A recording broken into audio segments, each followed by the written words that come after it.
Hey, hey, it's just D here. Welcome back to the channel. Today's discussion,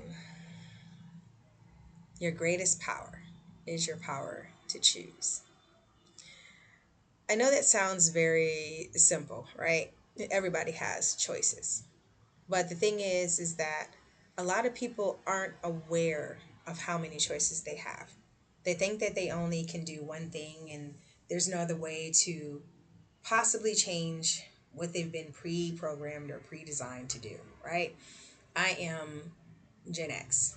And I remember growing up, the whole thing about being a grown up was to go to school, go to college, get a job, work your 9 to 5, do all your savings and planning and this and that, buy the house, get the partner, have the kids, right? That was supposed to be the American dream, right? And I followed those steps, did all that, and I was so unhappy. Oh, I was so unhappy. And I was trying to figure it out for years. I would change places. I would change career. I was a chef for 25 years. And for a long time that fulfilled me in a manner of speaking. I'm a Virgo. If you guys know, you know. Our biggest thing is acts of service. We love to help and prepare and make things better, right? But at the same time, even though that might be something that we're good at, that doesn't mean that that's what our purpose is, right? It might lead to our purpose, but it might not be our purpose, right? So, learning this as I got older and learning that I have every right to change my mind. I have every right to live my life according to the way I need to live my life, right? And this isn't going to look the same for everybody. So I'm just giving you me. As I said, this is just D, and these are just my thoughts. So it may not be what's for you, but I know that a lot of people right now are in despair. A lot of people are, it seems like the world is on fire right now. So many things are being overturned. So many things are being exposed. So many things are just out of control at the moment. And people are just really trying to find stability. They're trying to find security. They're trying to find a way of living that's not draining them every single day. There's a difference between working and being worked down to the bone, right? There's a difference between diligence and depletion. Okay? There's a difference between your purpose and punishment, right? If you're walking in your purpose, if you are doing something that's purposeful, right? And it's something that you feel in your soul that you're supposed to be doing, right? Then it's not a punishment to get up and go do it, right? But if you wake up every day and you're like, I can't stand this job, I can't stand the people, I can't stand anything about this company, then why are you doing it? I know it sounds crazy, and people are like, "Oh, well, because I have a family and I have kids, and if I don't do it and go get it and this, that, and the third, then who is?" Trust me, I'm still that woman. I was still that person, but I learned that I don't need to live in survival to be able to have a life worth living for, right? So for me, if you guys see me glancing, I have notes as well. I am very ADHD and will get distracted quite easily. um, and so many thought patterns running through my head, right? So I have to make sure that I stay on track. So for me personally, I was a chef for 25 years. And like I said, for a while that fulfilled me. Acts of service, right? But it wasn't my purpose, right? It was something that helped me, number one, open up doors to what my purpose really was. And number two, of course, it warmed my heart because I loved cooking for people. I loved serving people. There's a joy you get from just watching people eat something that you created or you prepared, right? It's an indescribable feeling, but it warms your heart, right? That's why we have Sunday dinners. That's why we have barbecues and potlucks and people coming together, right? It's the community. It's the sharing. It's the passing of food that warms your soul, your mind, your body, your heart, your spirit, right? So for a while that sustained me, you know? And I got married and I had my son, and I remember waking up one day and just being like, I am incredibly sad. I got married young. I was 23, he was 22. Um, and it took us 5 years to get my son. And it was crazy because at the point in time when we were on our way to divorcing, my son pops up. So of course I'm like, oh my God, no, he needs a father, and we're, we can figure this out. We'll figure it out, right? But here's the thing, and no, please do not take this as an advertisement to go run and get a divorce. Like I said, I'm just D, and these are just my thoughts. Disclaimer, okay? I realized that I had basically been living a life that was curated for me and pre-programmed into me instead of what I really wanted to do. And once I figured that out and was able to sit down, with my ex-husband and discuss that, we both realized that we both had been doing that. We were both from super religious backgrounds. Um, More on that later in some other videos, because I know the religion and everything's very taboo nowadays.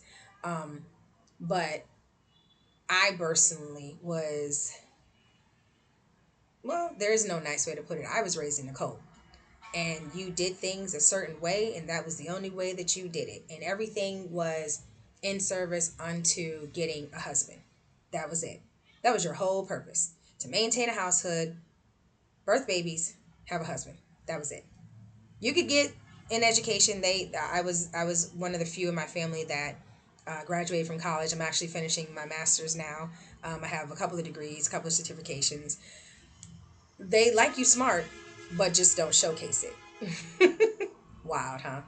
But we both realized that we were better off as friends. We had been best friends before, and I was like, well, if I'm going to marry anybody, I guess I'll marry my best friend. Um, yeah. Turns out that wasn't. I won't say that wasn't a great idea. It was a lesson in a season. I'll put it like that. So, knowing all this stuff and gathering all this information, I remember watching the movie Eat, Pray, Love. Shout out to Julia Roberts and the directors of that film.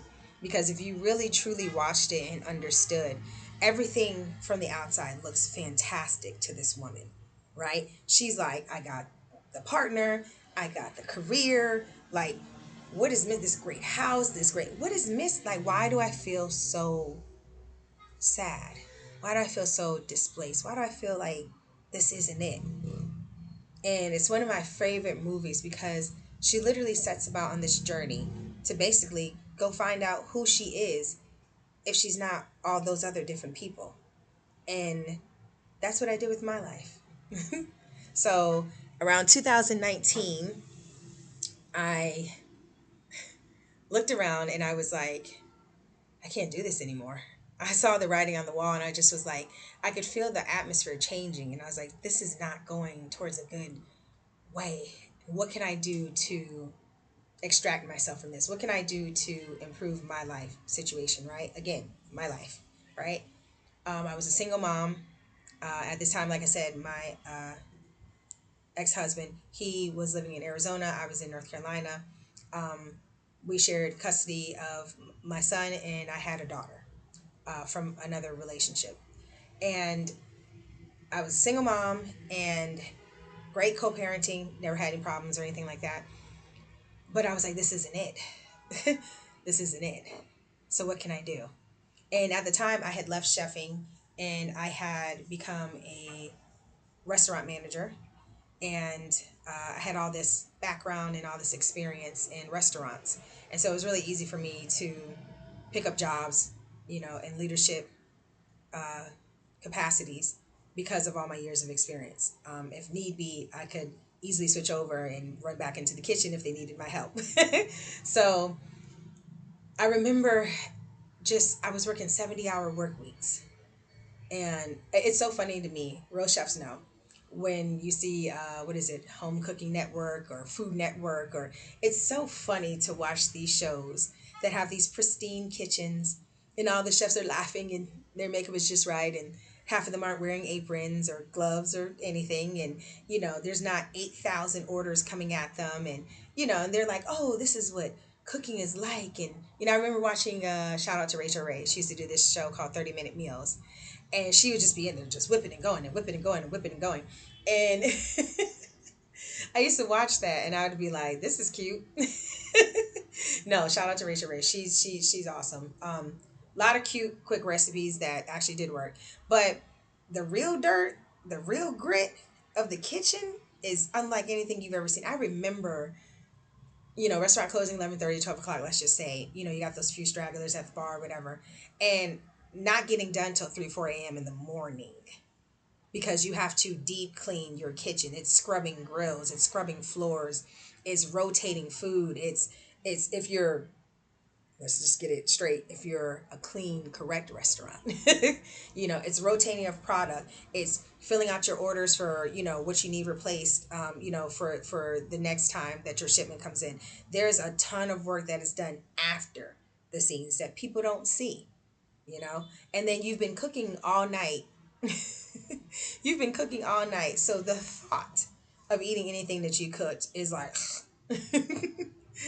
And I remember we had a cereal kitchen rack, and we just called it the cereal pantry. And everybody bringing their favorites, so you had to see all the Cocoa Puffs and Honey Bunches of Oats and Cheerio, like the all type Fruit Smacks, Fruit Loops, all types of sugar based craziness, right? And the we had a section in the walk-in, the refrigerator, of just all of our milks. There was whole milk, almond milk, pistachio milk, lactose-free milk, like all types of milk. And at the end of the night, it would just be us sitting around with huge bowls of cereal, eating them with big wooden spoons because we didn't want anything else to eat that was cooked food. We were just like, oh, we're over it. Or if we didn't want cereal, it would find us many a nights at, an IHOP, or if you live in the South, Waffle House, Huddle House, International House of Pancakes, and wherever it was open at that time, right? Um, and it just became kind of like a thing, that I just thought this was life. This is what it was going to be, right? And even though I got paid well, it was weird because it always seemed like even though I got paid well, it never seemed to be enough money. Everything was constantly going up. Everything was out of control. Prices were, and this is 2019. Prices were crazy then, And I remember I was renting this 3 bedroom, 2 bath house, and my rent was 1,700. And I remember receiving this notice in the mail that the next year, when my lease was going to be renewed that next summer, that the rent was going to go up to 2,300. And I was sitting there and I was like, I'm sorry. 600 extra dollars. Okay. Not like anything had been improved. Not like we were getting a new pool, or, they were opening up, a new community space. No, they were just raising prices because, they were going to build a couple of new, uh, I guess, houses in the area or whatever they were trying to do. And I just stopped reading after 2,300 because what? It was insanity. And don't get it wrong, like I had owned houses, I had built houses from the pipes up. I had lived in every kind of loft. Um, what do you call those things? Loft apartments, condo apartments, warehouse. I had lived everywhere, and it just seemed like even buying a home, right, is such a it's such a I'll use the word scam, because it's like you go here and you're like, okay, I'm a homeowner, and it's like you're really not. You're really not, because unless you have that title and that deed, you really don't own your home. You are, yeah, mortgage is just a prettier word for rent. Okay, except for the mortgage is going supposedly going towards your purchase, right? It's like you're making payments on your purchase, right? And it's actually going towards it, when in actuality it's going towards more of the interest than anything else. And yes, yes, yes, yes, yes, before everybody hops on here and they're like, oh, but you can get a better interest rate, you can da da da da, and you can just save your money and da da da. I've been through all of it. All of it.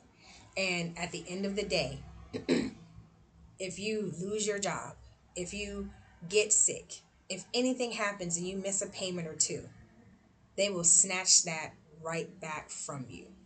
So you do not own your home. You get what I'm saying? So, and at the time, I wasn't sure if I was going to stay in North Carolina anyway. So I didn't want to be beholden to North Carolina, have like a whole mortgage, and have to figure out what to do about this house. Um, my ex husband and I had actually done that with our house in Arizona. And it was so hard finding renters and then finding somebody to be in Arizona to go check up on them. And it was just a whole ordeal, you know, but more on that later. Like I said, ADD. Um, but yeah, I remember looking at that and I was like, I'm already working 70 hours. I already don't see my kid. You know, when you are dropping your kid off for before school care and having to pay for that, and then having to pay for after school care because you don't get out of work until 6:30, and then getting home and trying to complete homework and baths and dinner and this, that, and the third. And that's if you're not working the overnight shift and having to have somebody come, you know, sit with your child or stay with your child, or because she was young at that time. It's exhausting.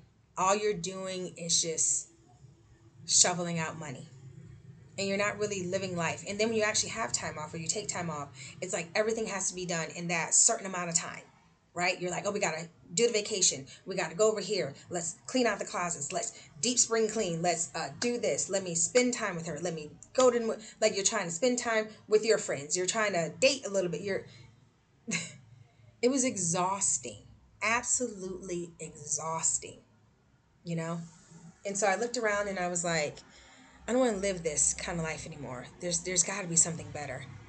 And you know, this is around the time, you know, YouTube really started taking off. You know, YouTube has always like kind of been around, but it really started getting extremely popular. And I started finding myself watching videos of people, just regular people that look like me. Not growing up, you'll understand what I'm saying. People like us weren't, we never thought like, oh, let's go live in another country, just a whole nother country, just up and leave everything we know and go live in another country. Like that was for rich, you know, certain kind of folks. We don't do that. We'll go vacation. You know, we'll go we'll go to Jamaica or Costa Rica, ooh, or Puerto Rico or the Bahamas, or you know, we don't actually like uproot everything and go somewhere else. And I started watching, and the more I watched, the more my mindset changed, and the more my mindset changed, the more possibilities opened up. And at that time, I told you I was working 70 hours a week. I was also teaching online. There's this great site called Preply, shout out to Preply, where you basically can teach online according to your own hours. People pay you just a certain rate for however long you teach them, and that's it. It was a great platform, still on Preply. Um, and it was great because at the time I was doing cooking classes and I was also teaching English. English is one of my favorite subjects. And I was teaching and I was chefing and I was restaurant managing and I was exhausted. And I started noticing a pattern of like, this is what my mom did before me, and this is what her mom did before her. And I didn't want that for my daughter. And so I started looking into different ways and I earned a different type of certification. And I literally made the decision to shut down my entire life, sold everything, and I moved. First stop was Mexico. Very wonderful, wonderful country. I know with all the things going on right now, this, as I said, this was 5 years ago. All the things going on right now, people are like, what? But where I lived at, there's this wonderful, wonderful city. It was named Mexico's safest place. I think 2 or 3 years running. It's called Merida, Merida. Beautiful place, family orientated, great place to, if you want to say, start your journey, you know, or even start and end your journey there. But just going there, understand that the mindset has to be different, right? You're living in someone else's country. You're you have to abide by their rules, you know, and understand that your impact on that economy is going to impact the Mexican people that live there. You know, if you come in and you're spending enormous amounts of money. And I'm not saying you can't live how you want to live, but understand how that impacts the economy. You know, put your money back into the economy, because that's raising prices for the Mexican people that live there that can't afford it because they're not making the US dollar that you're making. So when I say change your mindset, understand that you are coming in as a visitor, and that during your visit, make sure that you're respectful of the culture, right? You know how when people come to the United States, they're like, well, you need to learn English and you need to, well, then you need to learn Spanish. You need to learn how to speak Mexican. You need to understand the dialect of that region, you know? You need to be putting back into the economy the way they're putting back into you, you know? So hang out with the locals, you know? Make friends with your neighbors, you know? Help them out, you know? It's just a whole different way of living, right? So from Mexico, I went from there, and then I moved to Thailand, and now I'm in Vietnam. So this is just to say that you can have the type of life that you want to live, and you don't need anybody's permission to change it. You know, some of us are so stuck in our we're so stuck in our pre-programmed ways that we don't even realize that we're the ones that are stopping us. You know, we can blame it on a lot of different things, yeah. But you would be amazed at what your savings account, what your brokerage account, what your IRA account can do for you somewhere else. You can literally have a whole entire life worth living for if you just open up your mind a little bit more and realize that, yeah, everything doesn't have to be the way they said. Everything can be the way you want. Excuse the noise, y'all. I don't have my microphone and I have my window open. It's a beautiful, beautiful day here in Vietnam. And yeah, I'm really enjoying myself. But yeah, so I've talked a lot for this video. So if you have enjoyed the video, hit like, hit subscribe. There'll be plenty more of these coming up. I am back on YouTube, and I think I will be doing some reels as well, showing you guys around this beautiful country that I live in, giving you a little taste of what it's like living here, and maybe some pictures of my kids. They love to be on camera here. Love it to be on camera here. So until next time, I am Just D. These are just my thoughts. Y'all have a great day.